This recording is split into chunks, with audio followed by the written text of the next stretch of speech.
Hey, I'm Nancy Cavey, National ERISA and Individual Disability Attorney. Welcome to this episode of Winning Isn't Easy. Before we get started, I've got to give you a legal disclaimer. This podcast is not legal advice.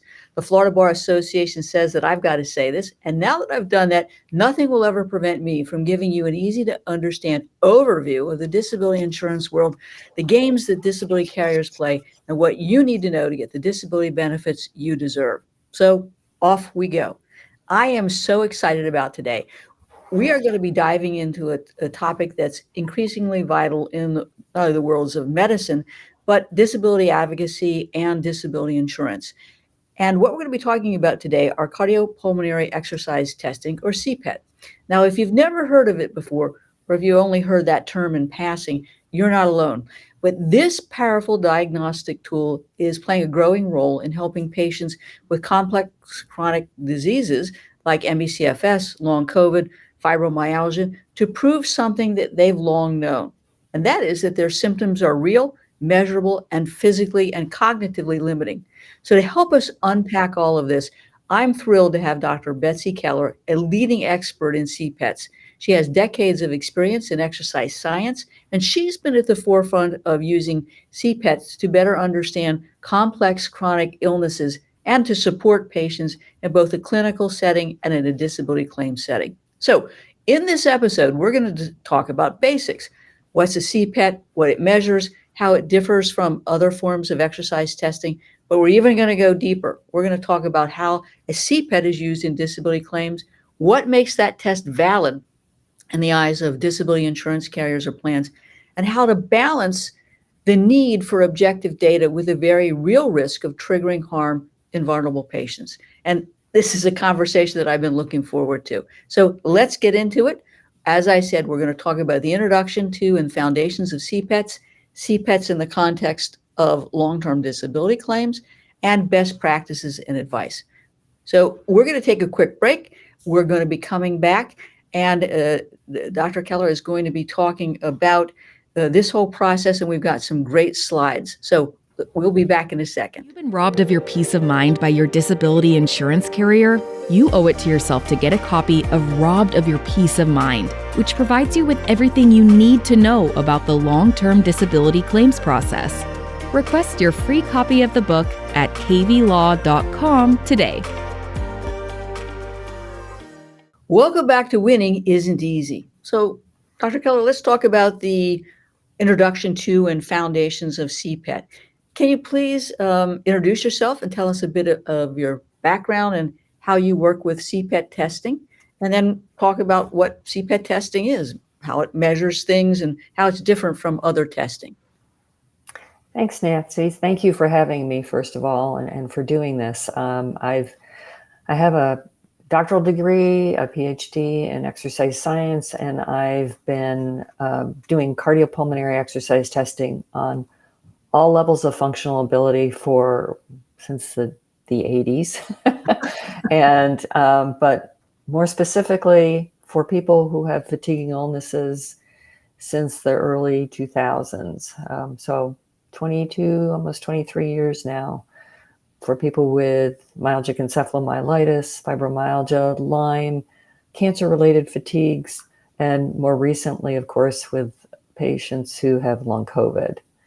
And we've been doing the using the two-day cardiopulmonary exercise test protocol because it's an objective measure of one's ability to produce energy to do work. And when I say work, I mean not only physical hard work, but I mean work like sitting at your desk for prolonged periods of time, or climbing a flight of stairs, or doing your laundry, any kind of exertion whatsoever, from very low level to very high level exertion. The reason that we do a 2-day test is because, as your listeners are most aware, the hallmark symptom, for example, of ME/CFS and now long COVID is post-exertional malaise and exertion intolerance. So they have a poor ability to recover following an exertional effort. And if you only do a single CPET, and I'll get back to this later on, that you can't really measure the whether or not somebody was able to recover normally or not. Get us started? That gets us started. So I know you have a slide presentation. Do you want to start with that? Sure. Let's go to the next slide and take a look at a little bit more of what cardiopulmonary exercise tests might look like. So you can see here the machinery, the equipment that we use is fairly sophisticated. It's called a metabolic measurement system, or a MET cart. And we can test using a variety of modalities of exercise. Here you see a treadmill modality and a cycle modality. Typically, if you were going to do a cardiopulmonary exercise test, you would be on one or the other of these. We tend to use the cycle for a variety of reasons, which I'll spare you from. But essentially, the cardiopulmonary exercise test measures the effectiveness of your heart, your lungs, and your muscles to both deliver and use oxygen to produce energy to do work. So the cardiopulmonary protocol is a very intentional protocol. It starts at a very low level of effort and gradually increases over time, but it's not very long. And I'll talk about that in a minute as well. If you could go to the next slide, Josh, that would be great. So I just wanted to preface what I'm going to talk about with regard to the protocol, a little bit about what we've seen time and time again over many years now with not just ME/CFS, but we see it with long COVID. We see it with most of the fatiguing illnesses that we are assessing. And that is a poor ability to get blood with oxygen where it needs to go. So circulation is impaired, and when circulation of blood is impaired, circulation of lymph is impaired. And a lot of that's related to our ability to ventilate or move air through our lungs. And almost across the board, everybody has impaired ventilation. And when you can't ventilate well, it impacts your ability to circulate well, lymph and blood. And of course, it allows for toxins to build up in areas of your body, contributing to inflammation. So these are things that we see over and over again in the people that we're testing. And that's true with Sure. COVID patients, correct? Absolutely. Yes, true. Next slide, please. So this is a little bit of information about a cardiopulmonary exercise test that you would expect if you were going to do one. You would be on a cycle or a treadmill. As I mentioned, we use a cycle, and we use what's called a ramping protocol, which means that during the course of 1 minute, the workload or the friction that you're pedaling against increases very, very gradually. It's almost imperceptible at the beginning of the test, but it continues to increase throughout each minute of the test. It doesn't jump from 1 minute to the next, which is called a step protocol. The actual time that you exercise is not very long. It's about 8 to 12 minutes if we've done our job right and matched the protocol to you. And this is very important with the individuals who we test with fatiguing illnesses, particularly with ME/CFS and long COVID. We don't do what's called a traditional warm-up because that actually, some people's level of function is low enough that in the warm-up, we already see things that we're measuring starting to increment in a way that they shouldn't be. So we use the very beginning of the very low intensity efforts to begin our test and not a traditional warm-up. But we measure a lot of things. Some of them I have listed here, and I won't go into a lot of detail, but what you can expect, if you can see the picture of the person on the bike there, you would have a mask on your face of some sort. You would have a blood pressure cuff on. You would have a pulse oximeter on your finger. You would have EKG on your torso. And all of the air, and this is the really important part, that you breathe out during the test is collected through that face mask apparatus that you're looking at. And it's analyzed to determine how much oxygen you're consuming to produce energy to do work. You mentioned something about matching protocol. What did you mean by that? Well, if we were testing an athlete, we would still want the test to be 8 to 12 minutes. So the rate at which we would ramp up the work during the exercise test would be more aggressive than the rate at which we would ramp up the work during an exercise test with somebody with a fatiguing illness. So instead of doing if you look at the second line there, it says we typically use a protocol that's ramping at 15 watts per minute. What that means is that the rate at which the work or the friction that they're pedaling against is increasing is fairly low level. We would not use 15 watts per minute if we were testing an athlete because it would be a very long test. And we want the test to be 8 to 12 minutes. So we need to match the protocol with the person's perceived functional abilities. Got it. Okay.